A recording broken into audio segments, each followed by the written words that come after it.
Imagine fasting for 20 hours, pushing through the hunger, almost reaching the peak of your cellular deep clean. And then you reach for your morning coffee, take one sip, and accidentally shut the whole process down. If you don't know the insulin threshold of your morning cup, you could end up stuck in metabolic no man's land. That's a place where you're hungry, you're suffering through the fast, but you're not actually healing anything.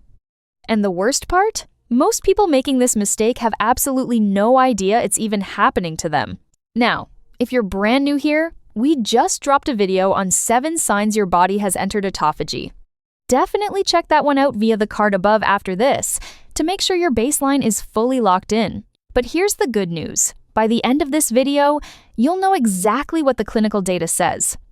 Because there's something called the coffee paradox, and it completely flips the script on what you thought you knew. Black coffee might actually be the single most powerful autophagy accelerator sitting inside your entire morning routine.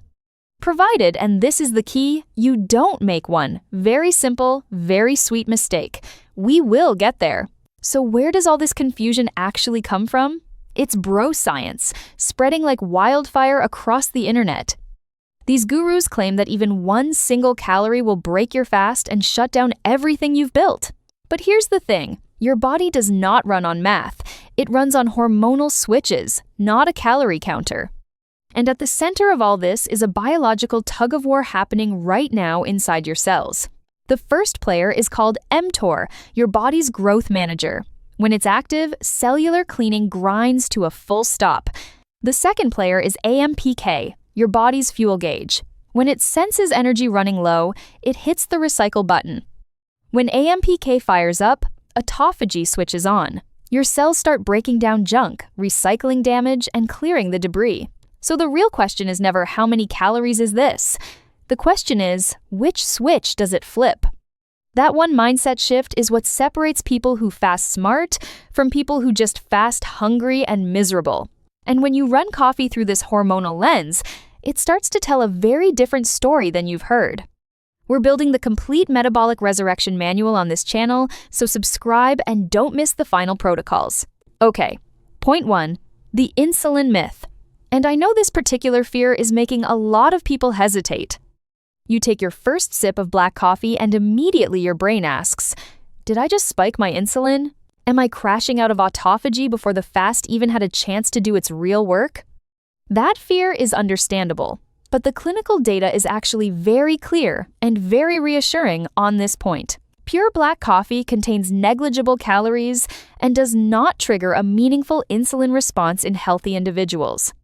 In fact, research shows coffee actually reduces the activity of mTORC1, the primary brake on autophagy itself.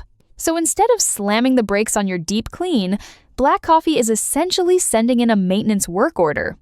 Think of it like this. Calories are like a pizza delivery showing up at your cell's front door. Black coffee is more like a memo that says, the power is still out. Keep cleaning the gears. So black coffee doesn't trip the insulin wire. But here's where it actually gets exciting. It goes way beyond that. Point 2. Caffeine is a direct activator of the AMPK pathway, especially inside your liver cells. Remember AMPK?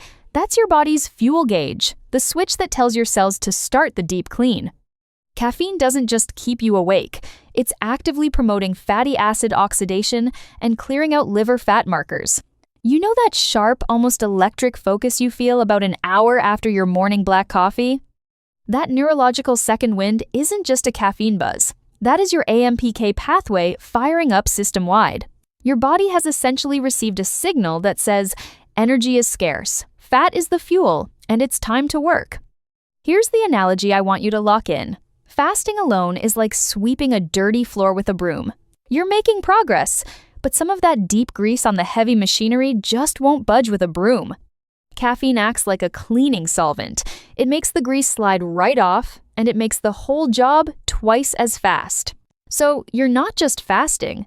You are fasting with chemical backup, and your cells can feel the difference. Now, point 3, and this one surprises almost everyone, is the polyphenol secret, and it's bigger than caffeine.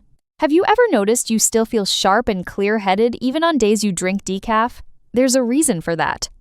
Coffee is loaded with a compound called chlorogenic acid, which is a powerful polyphenol completely separate from caffeine. Chlorogenic acid triggers a global reduction in protein acetylation inside your cells. That is a big deal. Protein acetylation is essentially a chemical signal that tells your cells nutrients are available, slow down the recycling. When chlorogenic acid drops that signal, it mimics nutrient depletion. Your cells think the fast is even deeper than it is. You're not just fasting. Your coffee is whispering to your cells, telling them the fast has gone another level deeper. Think of these polyphenols as a specialty scrubbing brush reaching into the tiny cracks that a standard fast would miss. The regular fast sweeps the big open floor, but chlorogenic acid gets into the gears, the corners, the hard-to-reach spots. This is why coffee drinkers in long-term studies consistently show better metabolic markers than non-coffee drinkers during fasting protocols. And yes, this effect holds even in decaf, because it's driven by polyphenols, not caffeine. Two separate mechanisms working together. All right, now I need to stop and talk about the danger zone, because this is where most people blow it completely. Everything I just told you applies to one specific version of coffee, pure, plain, unadulterated black coffee. That's it. The moment you add even a small splash of cream or a single teaspoon of sugar, you've built a glycemic bomb. That combination triggers an insulin response, flips mTOR back on, and instantly halts the entire deep clean process. And here's the trap most people fall into. They do the fast correctly, then they ruin it with what feels like nothing. It's just a splash. It's just 1 teaspoon. But your cells don't care about your intentions, only the hormonal signal. You've done the hard work of going 16, 18, even 20 hours without food. Don't let the last mile defeat you. So let's lock in the elite protocol right now, because this is what separates the people who get results from everyone else. Black coffee only. No cream, no sugar, no oat milk, no just a little honey. None of it. Black only.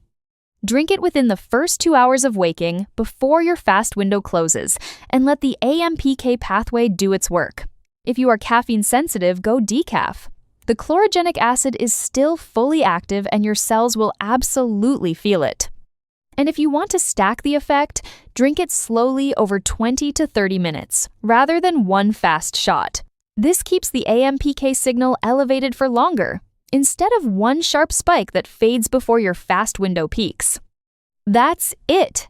That is the entire coffee protocol. Simple, free, and already sitting in your kitchen right now. But here is where I need to leave you with a warning, because your fast isn't over when you stop the fast. Your body has just completed a deep biological clean. Your cells have broken down damaged proteins and recycled the debris. Think of it like a construction crew that just finished demolishing an old building. The lot is clear and ready to rebuild.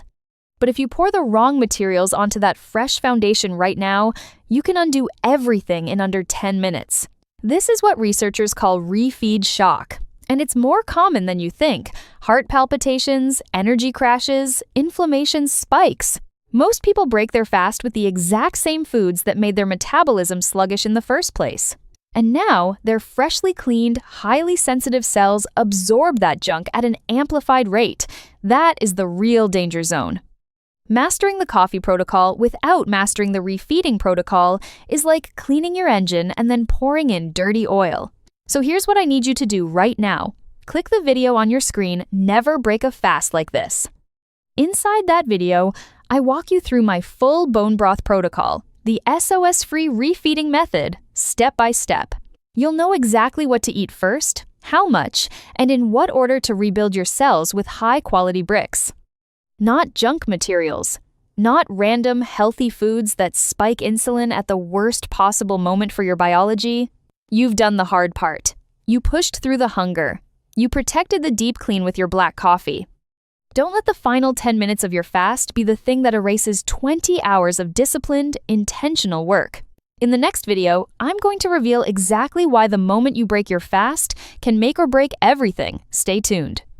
Until then, take care of yourself, be intentional, and remember your body is always working hard for you. Help it out.